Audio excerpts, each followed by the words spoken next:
Encre d'histoire, Plume et Voix, Alban de Maigret.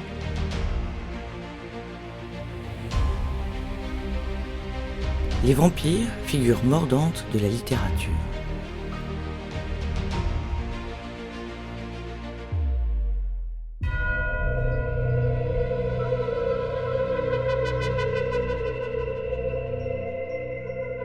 Que la nuit soit avec toi, écrivait Bram Stoker.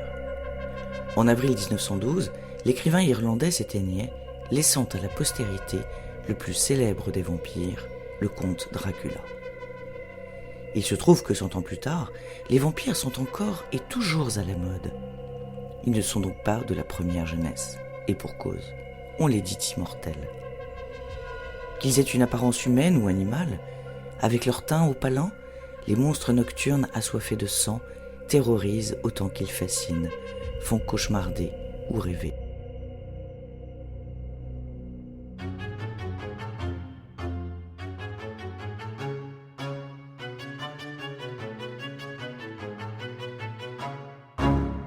Des personnages historiques pratiquant des rituels sanguinaires ont largement alimenté l'élaboration fantasmagorique du mort-vivant, buveur de sang.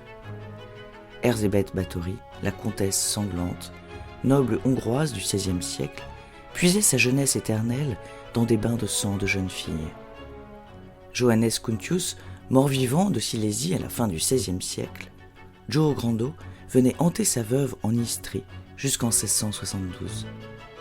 Michael Kasparek est le premier cas de vampire attesté en 1718 en Hongrie. Peter Plogojovic, lui, sévit en Serbie jusqu'à sa mort en 1725. Arnold Pauley en Autriche au XVIIIe siècle. Plus récemment, Kuno Hoffmann, le vampire de Nuremberg, Fritz Haarmann, le vampire ou le boucher de Hanovre, Peter Kürten, le vampire de Düsseldorf, qui, condamné à mort pour ses crimes vampiriques, révéla son vœu ultime, je cite, « J'espère seulement que j'aurai le temps d'entendre mon sang jaillir de mon corps, de quoi nous glacer le sang. » La réalité nourrit le mythe.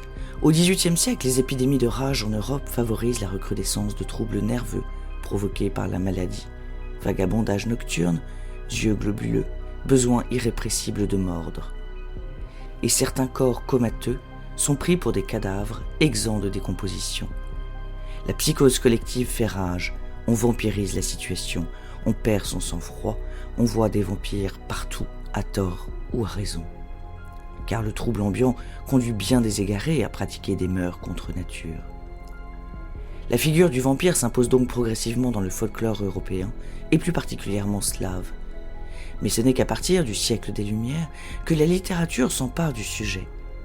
À croire qu'à vouloir répandre dans les esprits la vérité humaine, au détriment de la vérité divine, les philosophes aient poussé leurs adeptes dans les bras du diable.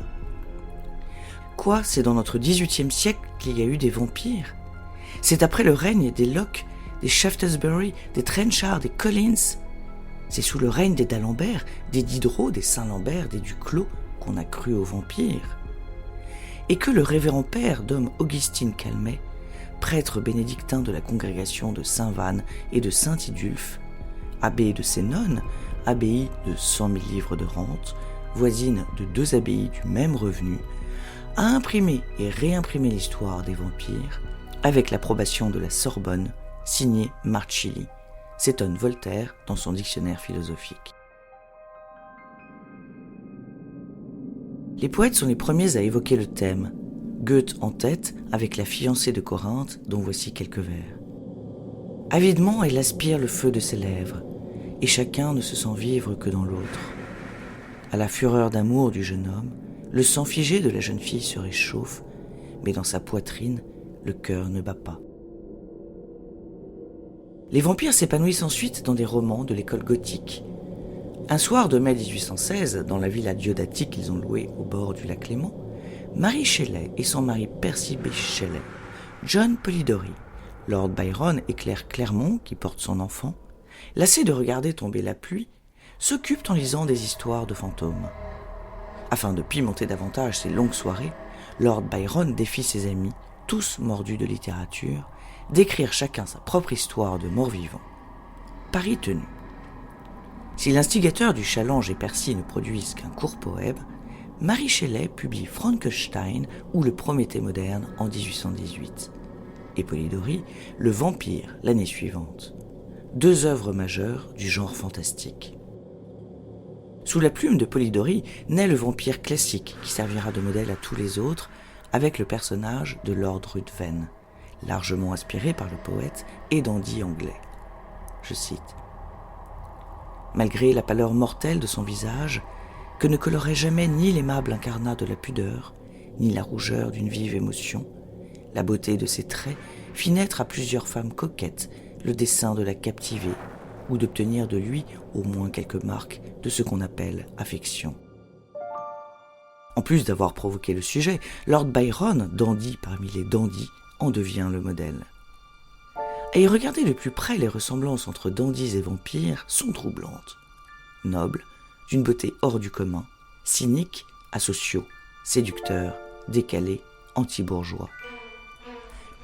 Il n'est donc pas surprenant que le XIXe siècle ait donné aux suceurs de sang leurs lettres de noblesse, dont le fleuron revient sans conteste au Dracula de Bram Stoker en 1897, dont l'intrigue se déroule dans la mystérieuse Transylvanie. Associée à la nuit, singulièrement érotisée, l'homosexualité y tenant une belle part, la littérature vampirique ajoute au mythe une valeur dramatique. Quant à l'idée de devenir immortel en buvant du sang, n'est pas sans rappeler une certaine religion. Religion qui terrorise en même temps ces suceurs de sang.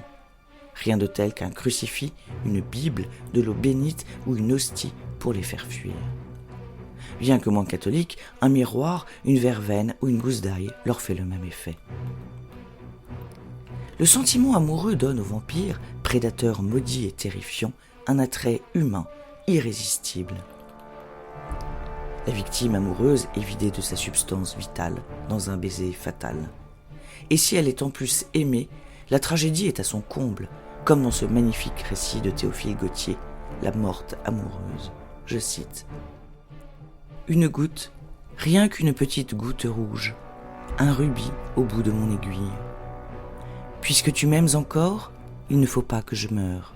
Ah, pauvre amour, son beau sang d'une couleur si éclatante, je vais le boire.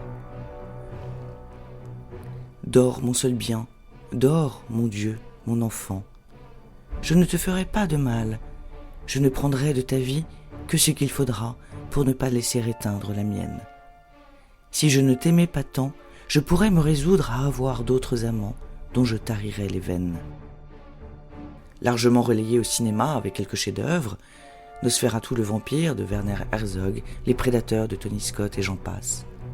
Saisi par les romans contemporains pour adolescents, le vampire demeure dans la littérature classique, romantique ou gothique, une inspiration de choix et la voie vers la science-fiction.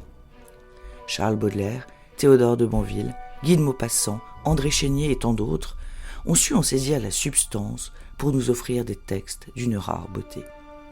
Est-ce l'attirance du morbide, l'exutoire de sa propre mort, le chant poétique et esthétique hors norme qui l'inspire, la duplicité intrinsèque à chacun, une métaphore de la manipulation, peut-être un peu de tout ça à la fois.